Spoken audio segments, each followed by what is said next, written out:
এটা আমাদের সাপের ঘর। আমরা যে সাপকে কি খাওয়াই এটা দেখার জন্য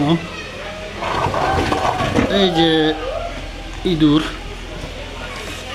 এখানে অনেকগুলো আছে, সবগুলোতে ইঁদুর রাখা আছে।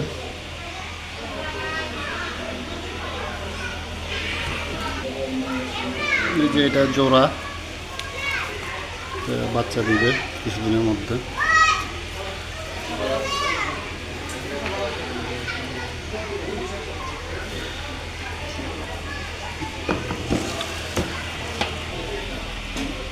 এই যে এটা ইঁদুর দেখতেছে না যে চামড়া উঠতেছে নতুন নতুন।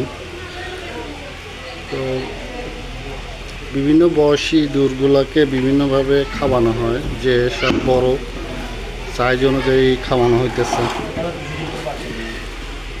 আর এটা হলো আর পানি, যে পানি খাবে, ঠান্ডা ওষুধের সাথে বের হবে। এটা হলো খাবার, চনা আর এখানে সবজি। আর এটা হলো যে যে লুকাইতেছে, প্রেগনেন্ট আছে এখানে। আর এটা হলো পুরুষ।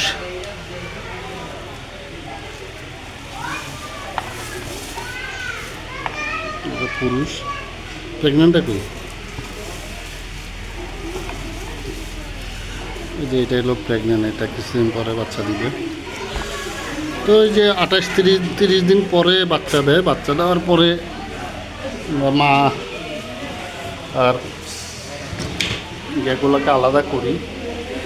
এখানে ছেলে একটা মেয়ে দুইটা, কারণ যদি পোষণ কম হয় তখন আবার বাচ্চা খাই ফেলে, এই কারণে এভাবে রাখা হয় আর কি। এই হলো এখানে একটা দুটো তিনটে চারটে পাঁচটা ছয়টা ইয়ে আছে। আর এটা কি